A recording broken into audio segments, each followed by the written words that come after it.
Good evening from Yummy BTV. Wishing you all well, of course. So it's evening time again, and I've got another history lesson for you with the dates, times, places, and this video concerns HMP Wandsworth from the old days, probably to the present days, and when it started to change slightly, right? Now, also, we include Uncle Freddy Forman and Frankie Fraser, amongst other things as well. Now, so we know in my life story that I was in Wandsworth 3 times from the early middle 80s to 86, 88 and 89, right? We know also that Freddy Forman was on the run in Spain for a number of years up until his capture, the famous story, Ronnie Knight, etc., Johnny Knight, where they drugged him and put him on the plane, and he came back in 1989 and got sentenced, I believe, around about 90. And then was in Maidstone when I passed through. He would have actually been in Maidstone. He might have even been there with Reggie Cray about 94, 95. So I had 2 stints in Maidstone, 1 middle 90s and 1 97, 98, where I didn't really last that long. We know what I was doing around that time in the B category system. Now look, in Wandsworth, just break it down a little bit. In history, when I was listening to all the big names, and we've gone through some of the men that I speak about, when I was a young little boy, wet behind the ears, I was banged up with Freddie Foreman's right-hand man. We know that about Del Croxon. We know about Mickey Blackmore. We know about Bill the Bomb. We've done all those stories of the different times that I resided at HMP Wandsworth. Now, look, the biggest story that ever came out of Wandsworth, because they had that centre, which you're not allowed to even dip your foot in there. You had to walk round in single file with a striped blue prison shirt on, top button done up sometimes, if I remember rightly. During this time in Wandsworth, right, lights used to be pressed out in your room by the officers. You didn't have no light in the cell. They would just come around at 9 or 10 o'clock, lights out, bang. Then you used to try and get the baby oil and try and make a candle and all that. And when they see baby oil in your cell, you nicked. Because that was the only way, a margarine or something like that, to light a candle when it's late at night, right?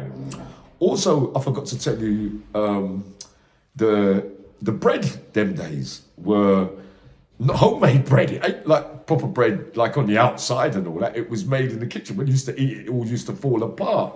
But what I'm getting at is basically Frankie Fraser was the first man that I ever heard walked across that centre and had it with all the officers. I heard that from a lot of people during my early years, because if you go on that touch round, when you're walking around that circle to go to exercise, to classes, to visits, right?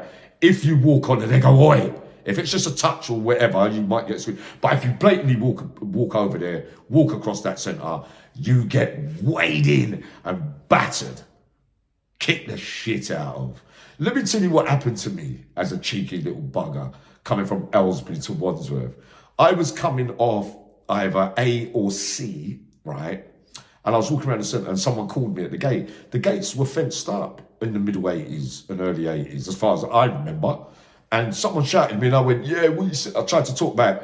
I see the PO officer, I look at his face and went like, nodded his head. They all steamed into me and kicked the shit out of me, right? So you could not walk round that centre and hold a mother's meeting.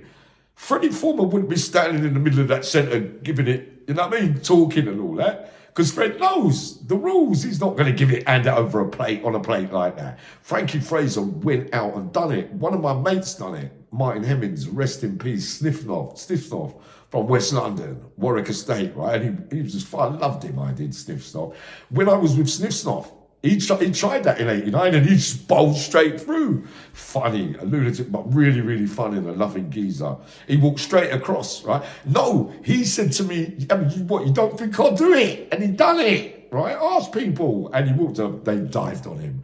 And they did, you know what they did. They were brutal during that regime, right? So there's no time, as far as I remember, that you could ever hold a meeting on there. Freddie Foreman would have been on D-Wing when he came back from Spain and he got sentenced in 90, right? So we have gathered that. But it wouldn't have existed. And if your people were talking out there, he was in this pub, he was in that bar, and all that, and everything in that time, what time are you talking about? Because even if Johnny Hanlon told someone, or someone else was there, that he walked up to Freddie Foreman in the Zetland pub, he couldn't have. It could not have been, but Freddie Foreman wasn't around, he was in Spain. Oh, God. You gotta laugh, mate. And of all the places that you could see Freddie Foreman in, because I would have been there at the time, but I wasn't, in, you know what I mean? That was when I got to Queen's Park and I ended up in Downview. So I wasn't up to the time in that particular stage in Wandsworth to be out listening, because they was all on D-Wing and A-Wing, and I was on C-Wing, where the Queen's Pardon happened, where I got let out for that, saving that woman's life. So Freddie wasn't there. And then in the 90s, he was away till 95, because you have to do 6 years at the 9-year sentence. And I know that he finished off in Maidstone. So Wandsworth it was unbelievable. You know that they used to bring the tea urn round. You couldn't have hot water on the landings where you get water out of, like you do now, or you got your kettle in the cell. They used to come round with that brown white tea about 8 o'clock with a rock cake. You don't even know what they're doing with that tea and all that. And Wandsworth was dark, mate. I'm telling you, mate. It was with the way that it is now and the way that it was then. Oh, sorry. The walking across the centre, I believe now, was abolished, I think, because I was there recent times when I was paralysed. That was in 2017, and people were walking across it to the visit. So it isn't really there. I don't know if they still... And you remember, you weren't allowed to talk in Wandsworth. You couldn't even shout from the 4s or the 3s, yeah, mate, It wasn't like that. Let alone seeing the great Freddie Foreman on the bloody centre holding a mother's meeting and someone being able to walk across and have a word. It just, well, I'm being honest with you, it just could never happen. And in an environment like that, I don't care who you thought you was, you couldn't tell Freddie Foreman that. Don't make me laugh, I'll be up later on.